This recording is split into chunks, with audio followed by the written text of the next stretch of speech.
Hello friends, actually there is nothing better than a hot smoky paneer tikka on a weekend.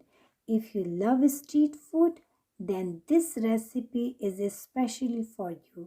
Really, it is very smoky, chartered, succulent, zesty and aromatic. So let's get started.